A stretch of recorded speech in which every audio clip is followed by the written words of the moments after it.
Beware of spoilers, you have been warned. Lord of the Rings. I see memes and film clips all the time, and I just had that Middle-earth itch. I just had to watch a film, and I chose Fellowship. The first half-ish hour is just nostalgic more than anything else in all existence. The music helps, but Hobbiton is just pure and cozy and honestly home to anyone and everyone who is into fantasy. You can't say you're a fan of the fantasy genre if the Shire doesn't make you shed at least a single tear. The pacing of these movies is just perfect. There is super fun, action-packed, well-choreographed fights. There are moments of tension. There are moments of grief. With the Fellowship, there are heartwarming, deep moments of friendship. The music can be epic, or charming, or emotional. The visuals are magical to the point that no traveling shot feels like a waste of time. This is a journey, and you feel like you're a part of it. The Fellowship itself. Icons. Legends. The faces of all fantasy adventures. Merry and Pippin, the Fred and George of the series, little troublemakers with big hearts and a desire to prove themselves. Samwise Gamgee, fierce friend driven by friendship, determined to keep his promise to always be by Frodo's side. Frodo himself, a little person with a big burden, heart heavy with the struggle as the ring bearer. Gandalf, a wizard is never early, nor is he ever late. He arrives precisely when he means to. That's it, that's all. Boromir, a flawed human with his people's best interests at heart, still willing to lay his life on the line for the greater good. However, over everyone, for me, it is the golden trio of getting things done. Before there was Harry, Ron, and Hermione, there was Luke, Leia, and Solo. Before Luke, Leia, and Solo, there was Aragorn, Legolas, and Gimli. Now, the trio is more distinct in the other films, but it's more than a joy to meet them in Fellowship. Gimli is this roughhouse heart of stone, ready for a fight. Legolas represents all of the elven race with his talents and charms and beautiful hair. Love the friendship he eventually forms with Gimli, as elves and dwarves are slightly racist against each other. These guys, breaking boundaries, it all starts here. And last, but mother effing G, not the least, I would rather spend one mortal lifetime with Aragorn than all the lifetimes without him. Return of the King?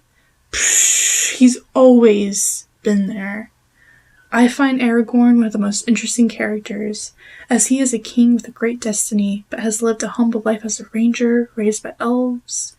His love story with Arwen is precious and wholesome, and he can take down a horde of orcs if he really tried hard enough.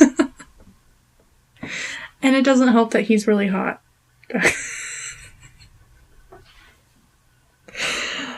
I mean, honestly, the whole cast is attractive, but Viggo, definitely top 3.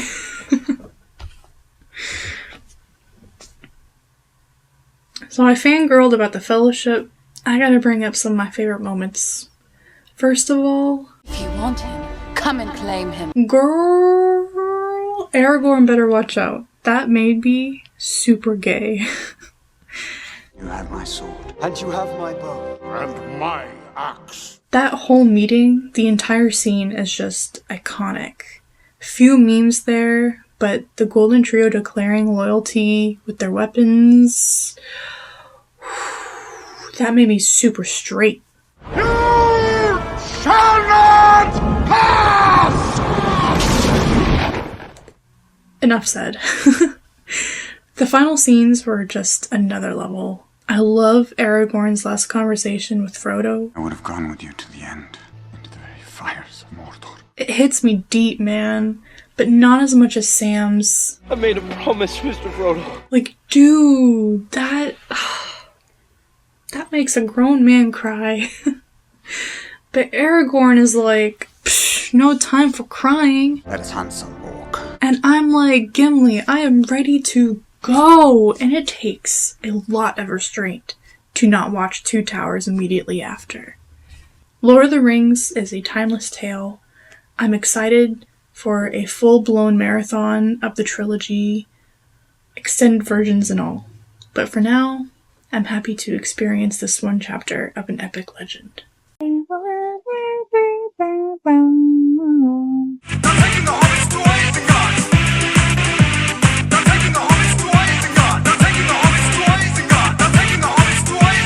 We pick up Two Towers right where Fellowship leaves off. Let us handsome walk. The trio of getting things done is on the hunt for Merry and Pippin and gets dragged into war along the way.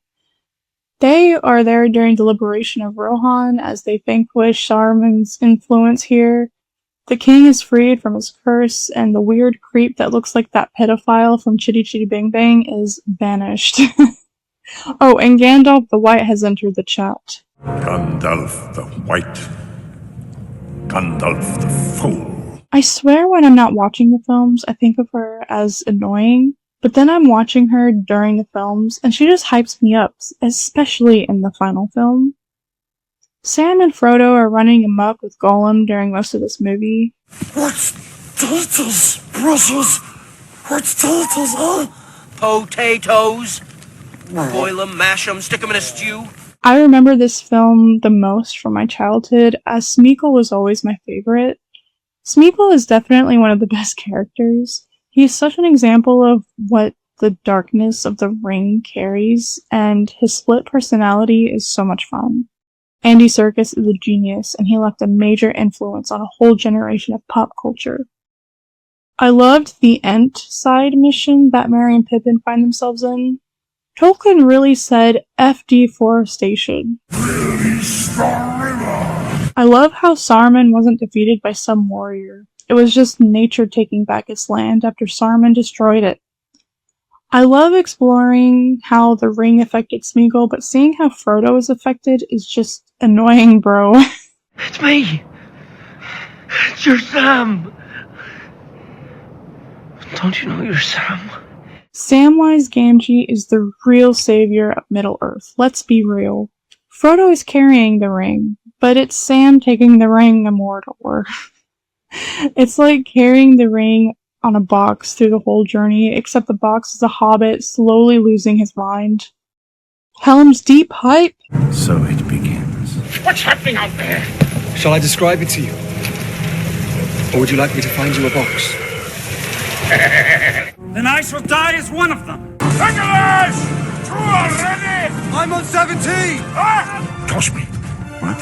I cannot jump the distance, you'll have to toss me. Don't tell the elf. Not only is this whole sequence of the movie incredibly iconic and amazing, it's also the first real big battle we've seen, like, ever. We're talking armies versus armies, and so far it's just been small orc battles and that one wizard versus wizard debacle. This is a real battle and it's epic. Watch extended versions of the films, please and thank you. And it's also such a great insight as to the scale of the battle that we may expect during the Return of the King. The general theme of this trilogy is hope, but you really start to feel it here in this movie. Hope for mankind returns when it is lost. When it seems there is no chance, help arrives. Twice, through the elves and then through Gandalf's arrival, it seems that the stakes are higher. The force of evil grows stronger as we continue through the trilogy, but that just makes everyone fight that much harder.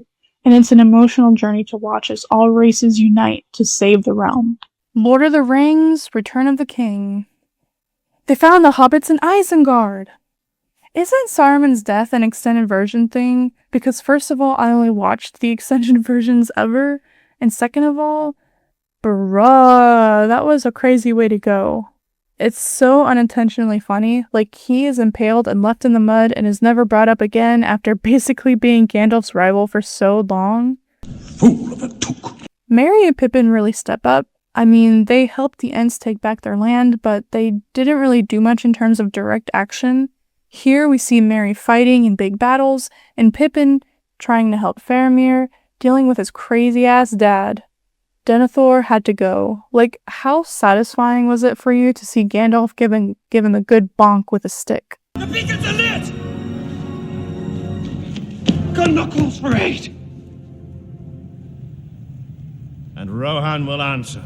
The faith in Frodo is astronomical. These are hard battles, with every victory met with a sense of dread, knowing that the darkness may never stop as long as the Eye of Sauron still stands. Every battle is a losing battle. Gondor fights and expects death, but still hope for humanity remains as they unite under a common goal. While all of humanity struggles to see the end of all of this tragedy and darkness, Frodo struggles to see himself in the Shire. Watching Gollum expecting the same fate of madness or even death as a result of this mission, Sam being the beacon of hope for all of us. I don't know why, but every time I have a marathon, I forget that Sam is carrying all of his pans, and at some point during Return of the King, I'm like, bro, he's been carrying all these pans the entire trilogy. Ha ha ha ha ha. Don't go where I come from. Gah! The spider is disgusting! Rohan answering the call and joining the fight is one of the best parts for sure. I am no man. That still only counts as one. It wasn't called Hero of the Ring, but Fellowship of the Ring. Frodo and Aragorn both had destinies to fulfill, but not even the greatest heroes can accomplish greatness on their own. I thought I'd die fighting side by side with an elf. What about side by side with a friend? The anti-racism arc between Gimli and Legolas seems to go amiss to some people just because both actors are white, but in this fictional universe, seeing both set aside their discrimination to respect each other as warriors and friends is such a major theme that needs to be talked about more and correctly. I can't carry it for you, but I can carry you! Glad to be with you, Samwise Gamgee. Here at the end of all things. This is the part of the movie where I start to cry nonstop for about 30 minutes. You watch those extended versions, this is a long journey for sure. The weight of everything they went through and everything they fight for is felt. Aragorn and company fight a battle they know they'll lose just on the glimmer of hope that Frodo is in Mordor, and Sam gives everything he has to making sure Frodo gets up that damn mountain so he can have his final conversation with Smeagol and be rid of the ring once and for all. My friends, you bow to no one. Aragorn is crowned and Gondor has a king once more. He reunites with Arwen, and they live happily ever after. The hobbits are seen as heroes of all Middle-earth as they return to the little burrows in the Shire. I don't think anyone can ever praise Howard Shore enough for his music. He just doubles the emotional impact the story already has, and quite the story it has been. We set out to save the Shire, Sam. And it has been saved. But not for me. We say our goodbyes, and we all just want to start all over when those credits hit. It's even more emotional when we deep dive into the aftermath outside of the books. Merry and Pippin were entombed next to Aragorn after they died. Sam went to the Undying Lands to reunite with Frodo, and after Aragorn's death, Legolas built his ship, and he also went to the Undying Lands with Gimli, the Fellowship remaining together forever. I'm crying. Outside of being a fangirl, this movie was objectively great, probably one of the greatest films I've ever seen. It won all 11 Academy Awards it was nominated for.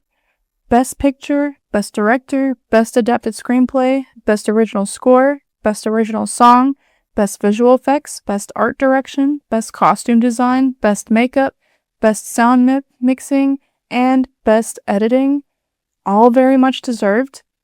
These films had every element they needed to be great.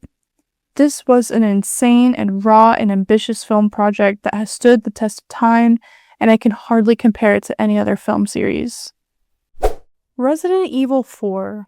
Went back to check out the Resident Evil 4 remake amidst the RE9 hype. I mean, you can't go wrong with Leon, right? The setting here sells. Rural European village, unsettling, bunch of zombie people. Resident Evil 8 obviously took a lot of notes. 8 is obviously its own spin with its very thematic areas thanks to the 4 houses of Hogwarts they got over there. While 4's village isn't as structured like this, you still have various areas with very different aesthetics.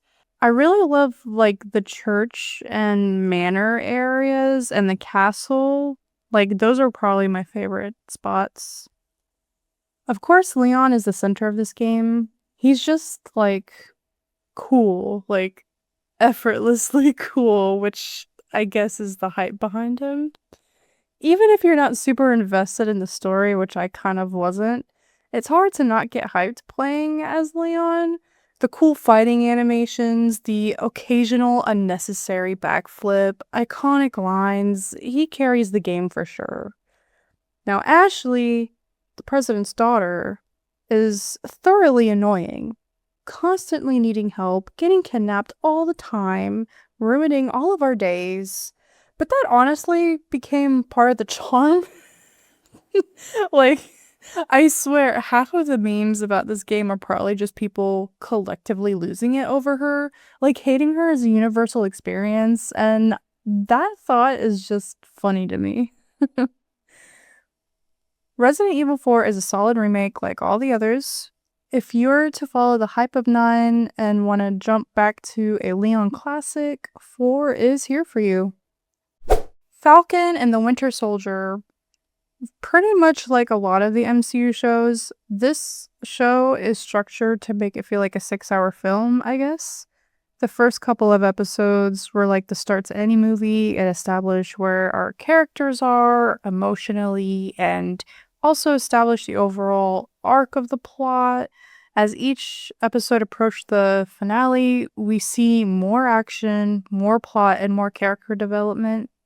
Then the finale hits, and it truly feels like an authentic cinematic ending of a standard Marvel film.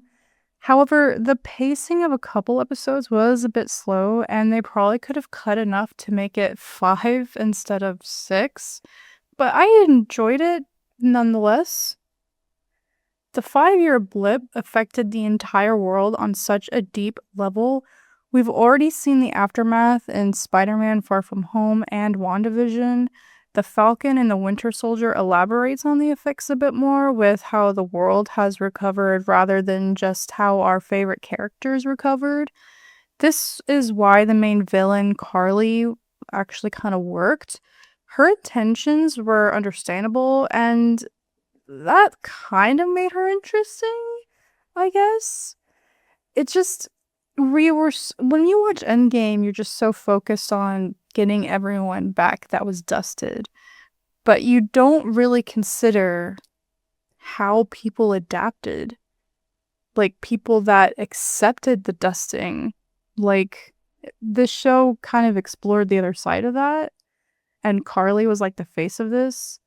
And that was kind of interesting to explore. And all the times we've known Sam, we've only seen him as the loyal friend and sidekick of Steve Rogers. The first episode gave us so much more to his backstory, which we knew almost nothing about prior.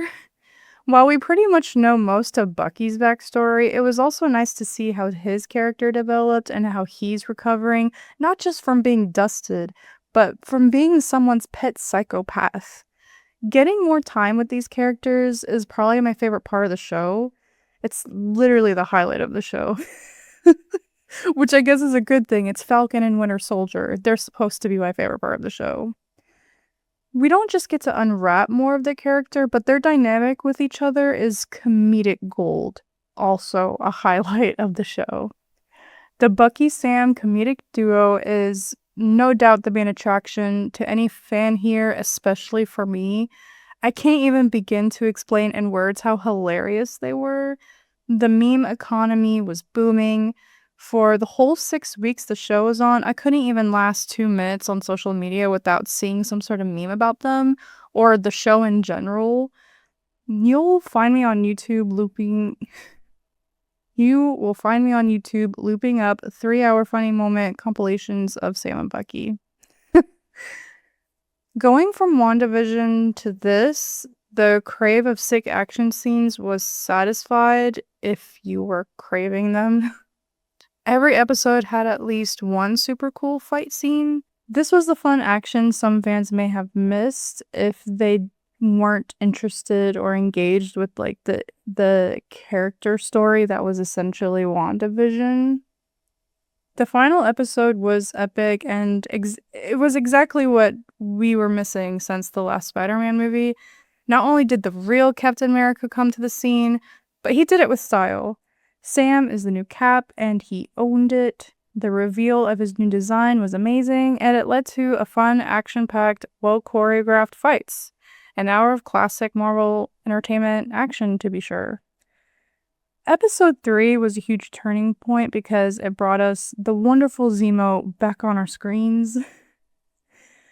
Zemo is objectively top 3 MCU villains of all time. The idea of him becoming an anti-hero of sorts and creating this ultimate trio we never knew we wanted made that episode such a highlight, and the image of him vibing in the club lives in my rent-free and in my gifts folder. Zemo is probably the highlight of everyone's experience with this show. Like, if you hated everything else, I think you liked Zemo at least. However, John Walker gave the opposite feeling. Wyatt Russell did a wonderful job with this character, so nothing against him. Every viewer collectively hated him when he was introduced. Russell, as an actor, did great with the character. I think he got hate online, which he didn't receive at all. I just liked that character as much as everyone else, even after his little redemption that I didn't even care about. I don't care about him. I don't care about the character. But Russell presented some complexities with the character in key moments, and credit needs to be given where credit is due, whether you like the character or not. Final thoughts. Love the cast, love the acting, love the action. A fun 6-hour experience for Marvel fans. WandaVision was a phenomenon on its own, but it's nice to follow it up with a classic action adventure with some favorite heroes and a villain. Anthony Mackie and Sebastian Stan are simply awesome, and they're awesome together. They gave us many emotional layers to their own characters, and they have such great chemistry together on and off screen, and that makes us love the duo even more. Now, I did not watch Captain America 4, did not watch the Thunderbolts. Honestly, in this new era of the MCU, for me, this was kind of like a good ending for Sam and Bucky to me. I'm not really interested in following what happened to them next. I've seen bits and pieces of their other movies. I didn't see anything that enticed me other than Red, so what's his name? David Harbour, whatever the hell. Him fangirling over Bucky. Like, that's some gold right there. But it's not enough for me to watch Thunderbolts. I've heard divisive things about the new Captain America movie. I don't even know what it's called. I just...